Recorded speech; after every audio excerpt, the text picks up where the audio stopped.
Hello, hello. Thank you for checking in. It's Monday, Motivational Monday, where I try to get you halfway motivated, just enough to be mediocre. Mediocre Monday. uh, so, hello. Thank you for checking in. It is cold. I know you're all probably experiencing winter, but I have my little heater on. Um, and that this is my little heater. That's all I have. It's it's kind of like a blow dryer, and so it's cold. It's really cold. It's been raining.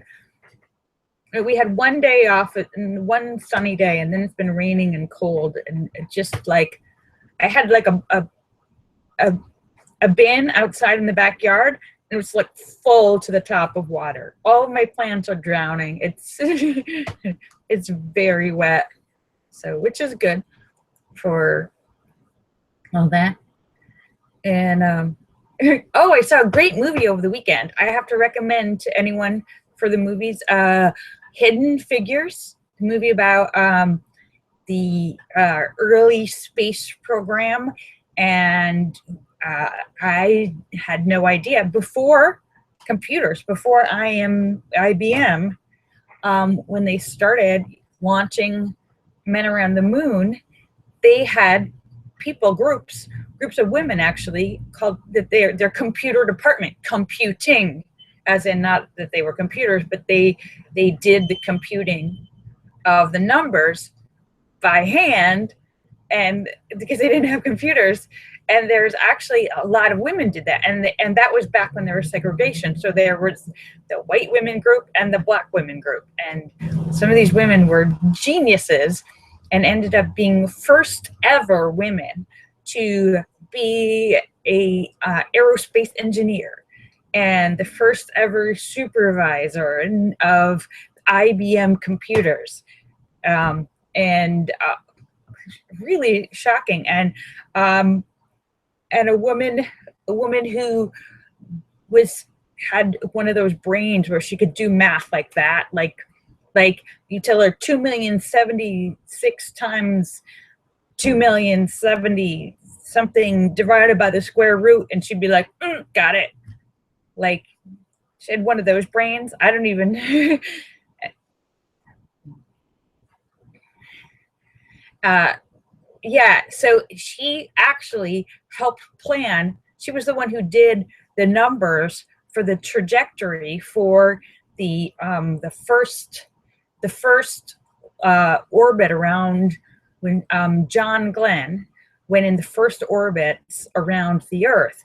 She's the one who uh, did the calculations for him to come back safely and not burn up in space, and and actually double checked the IBM computer, because they had gotten the very first computer. It was like a giant whole room, but the computer still had like glitches. And John Glenn personally said, I want that smart girl to make sure the numbers are right. Get the smart girl or I'm not going up. And so it was a pretty cool story. And and this is real, true history. I'd never even heard of this. I don't know why they don't teach that in school, because that's a really interesting part of American history that I didn't know about. And it's a very good movie, very well acted, very well acted. Octavia Spencer and Taraji and Janelle Monáe, really good. And Kevin Costner. So I recommend Hidden Figures.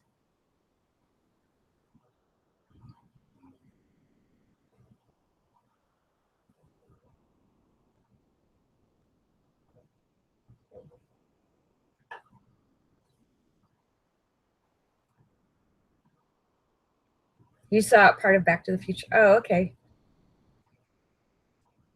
So yeah, it was really fun. It was a nice uh, and it's doing great in the box office. I don't think they were expecting it to do as well as it is. It's actually like a surprise hit.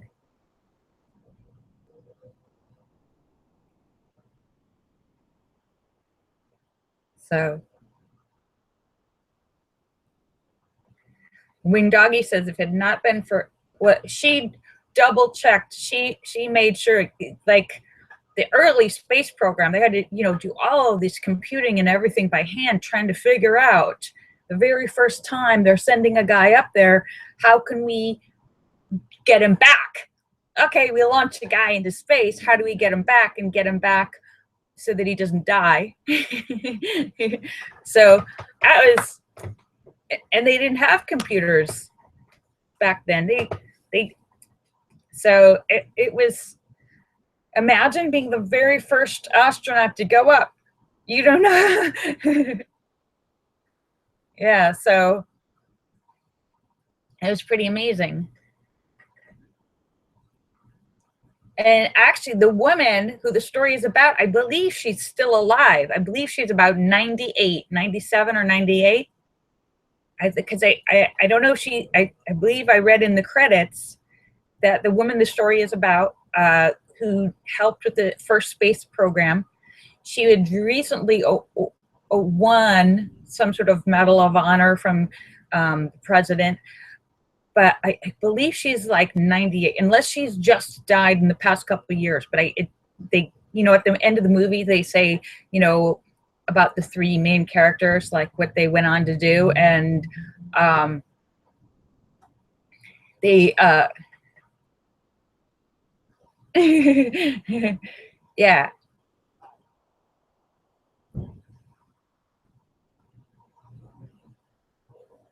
So,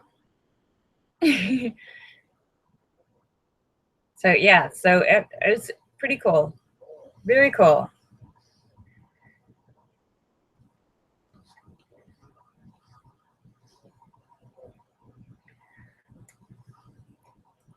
When Doggy says that's where they got the show Lost in Space from.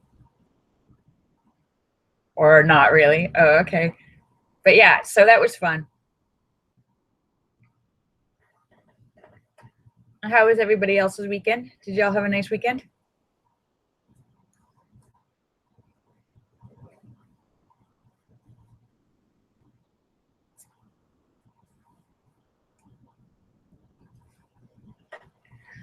John McCain says it's raining. Yeah, it was raining here. It rained almost, it didn't rain on Saturday, but the rest of it, Friday, Sunday, today, it's rained almost nonstop.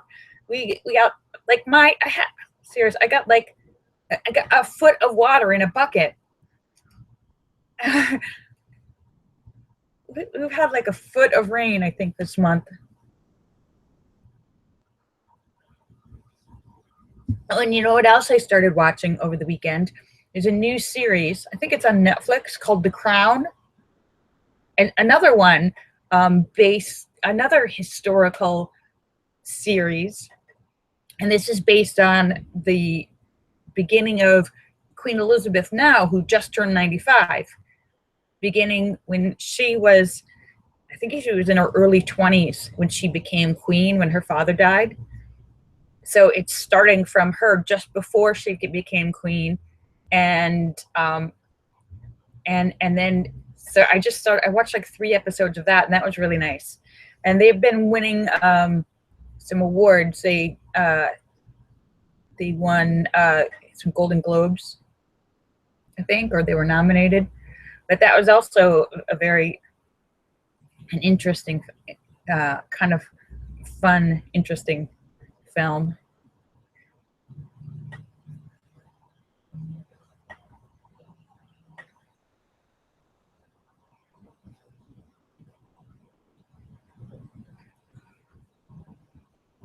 Linda says she learns something new every day. She watches Wild Earth Safari on her computer. She learns about wild wild animals in Africa, and that there's flooding up north of me.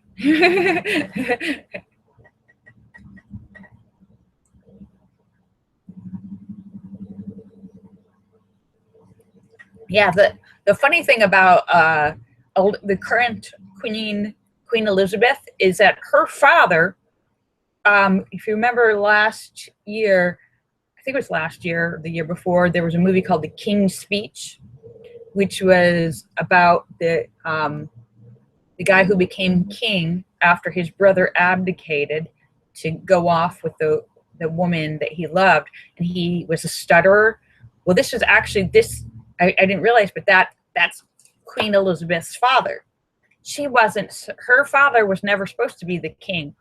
His older brother was going to be the king. He was in line with the king, and then he fell. He was in line to be the king, and then he fell in love with a divorced American woman, and he wasn't allowed.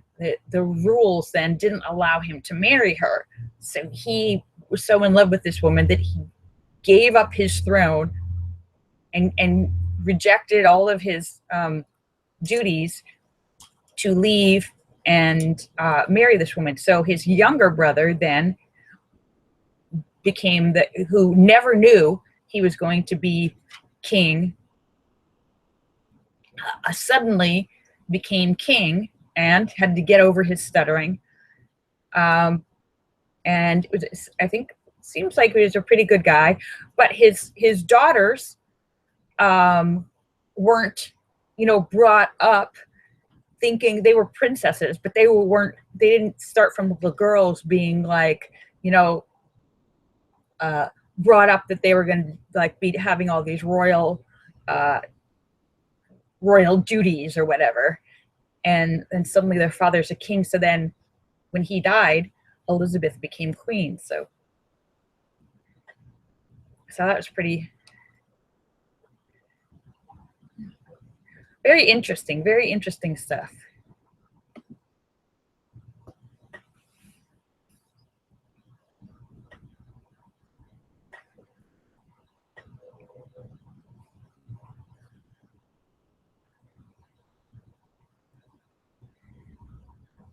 Yes, the King's Speech.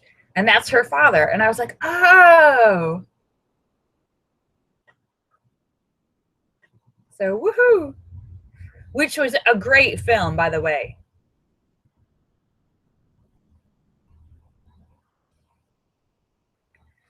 So anyhow, so how was everybody else's weekend? I've got like a blanket around me now, and I've got my little heater on. I'm cold. But I had a nice weekend with Sweetie.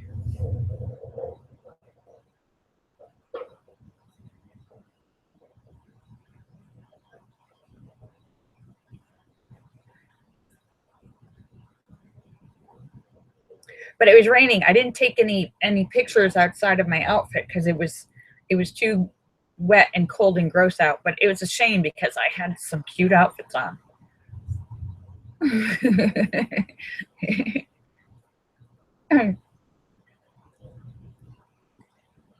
And since then, all I've been doing, like yesterday and last night and today, all I have been doing for hours at a time is searching online for apartments and calling people and sending emails, and I've been nonstop searching.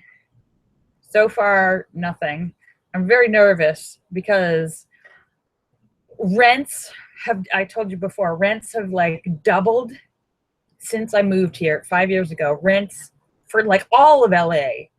And I'm really afraid that I won't be able to find anything. I'm very nervous about this. Because, I mean,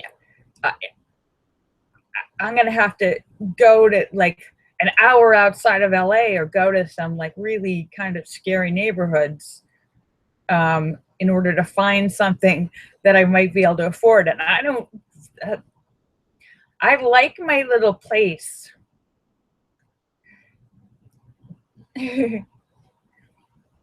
Well, Linda, I'm actually gonna try and sign up and do all those things, Linda. But I'm told there's a very long waiting list, like years long, for low-income housing in Los Angeles. And this says it's a year here. Yeah. I think it's more than a year here. So, yeah, I'm going to sign up for that. So, Wing Doggy says 3 years where he is. Yeah.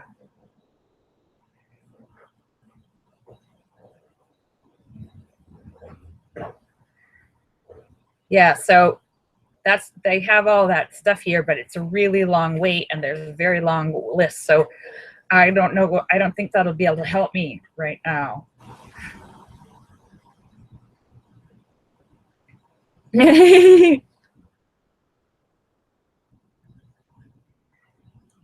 Wing Doggy says, if he goes on a private jet, does he still need a passport?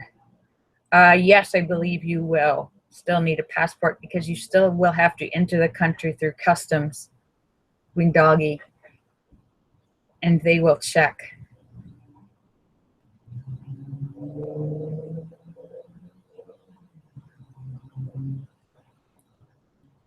Yes, you will not be able to go to another country without a passport, Wing Doggy.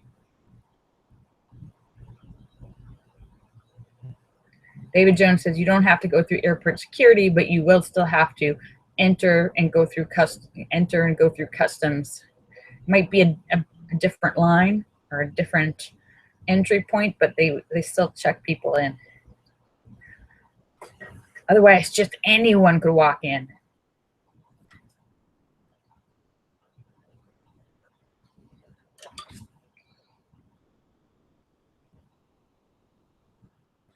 David Jones, he's pre-cleared. Okay.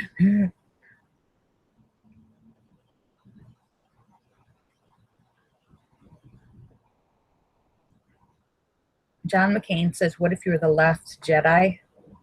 Well, then you should have a spaceship.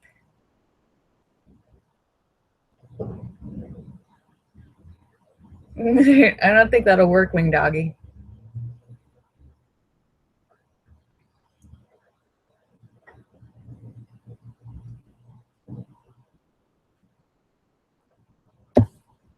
Yeah, I haven't even seen the one that's out right now, the Star Wars one. Tisa says he has a refrigerator box. Yeah. For anyone who wants to try and ship themselves, there's an idea, Wing Doggy. Get a really large box and pack yourself up to be shipped. Now, however, make sure if you're going to ship yourself in a box, people have tried this in the past and gotten in trouble because they started making noise or trying to get out of the box before it was time. So, so you have to make sure that you pack some food, pack some blankets and pillows and stuff in there with you so you don't get cold or banged around. You might need to pack some oxygen. And also pack some sort of jug that you can pee in because you're going to be stuck in the box for a while. Or Tisa says, or depends. Well, Tisa, I'm not sure. I don't think I would want to wear like dirty diapers. Yeah, I grew out of that when I was a toddler. I would rather, if you can, it's much easier if you're a man to do this. If you had like a giant water jug that you could pee into, much easier to do if you're a guy. That you could then close, which seems kind of gross, but not as gross as peeing in a diaper and wearing it for hours. John McCain says astronauts wear them. Another reason why I'm not an astronaut.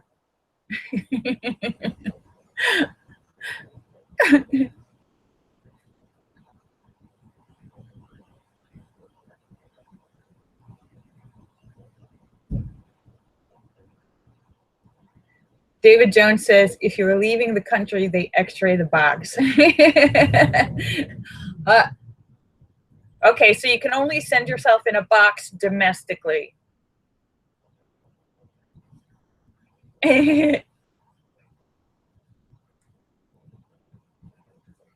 However, I do not recommend that to anyone. People have tried that and have gotten caught. And I think they got in trouble. I'm not sure what the charge is, but I think it's illegal to send yourself in a box through the post office. Yeah, send yourself express. I'm pretty sure. Yeah, I remember something like that in the news. Hello, Sam Basta. Hello,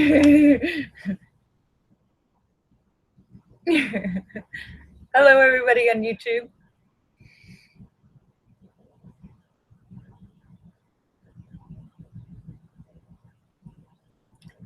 Hope you're feeling well. Sam says he knows a shipping company that can help. Yeah. You know, though, depending on what you weigh, it might cost more to ship yourself than it would in a box than it would to just get a cheap airline flight. It depends on how much you weigh because they charge by the weight. So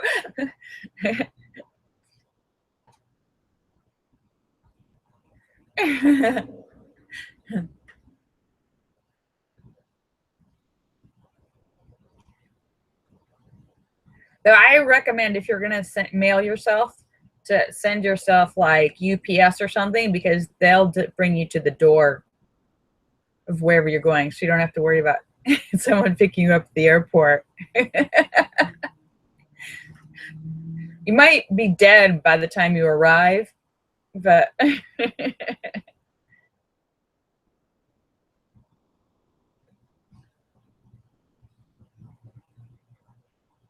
so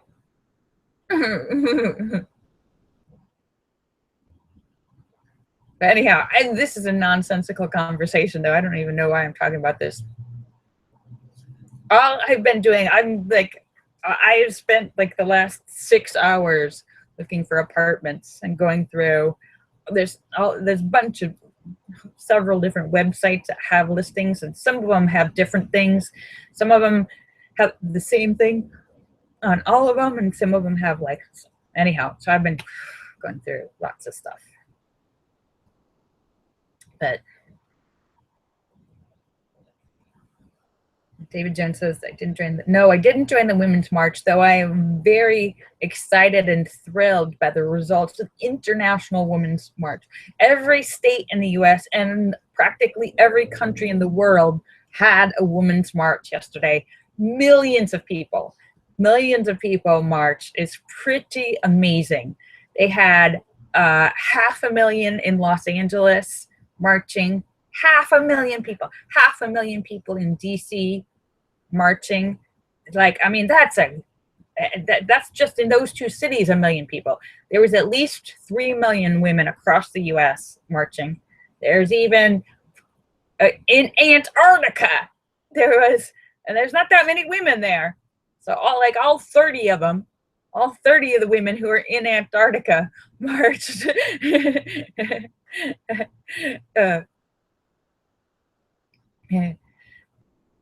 And so it was pretty amazing.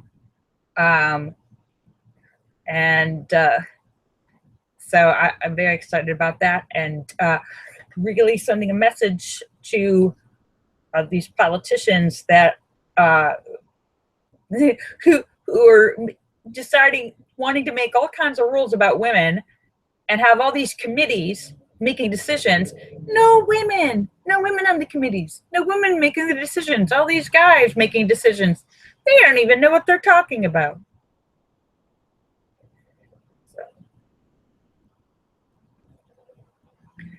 So very exciting.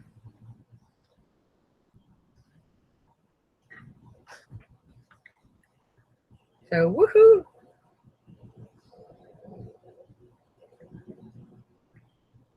So yeah, I'm very, very impressed with the show of women's of solidarity around the world, sending a message to politicians around the world.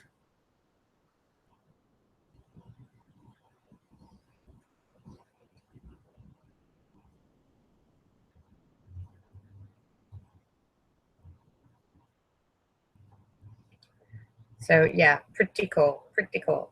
And not only that, but there were, with all those that hundreds of thousands, millions of women. Um, the I saw reports from LA and DC, no arrests. 500,000 people marching, not a single arrest. No commotions, nothing. So pretty cool.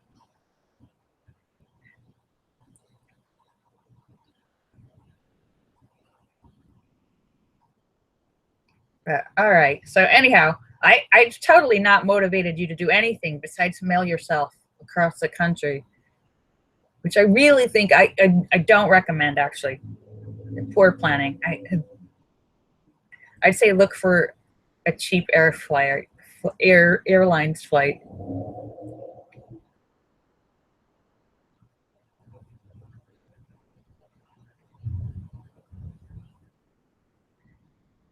Yeah, mail yourself Mondays. So I am just about to sign off, but I will be back tomorrow for Terrible Tuesday. So I hope you guys will be back. It's supposed to be raining again tomorrow. But all right, and I'm going to sign off now and continue searching for apartments. All right. And I've sent out a bunch of emails. They haven't even responded. Anyhow. So, all right. Not to complain, but I'm complaining. All right. Kisses for everybody. Bye. Bye. See you guys tomorrow. Love you.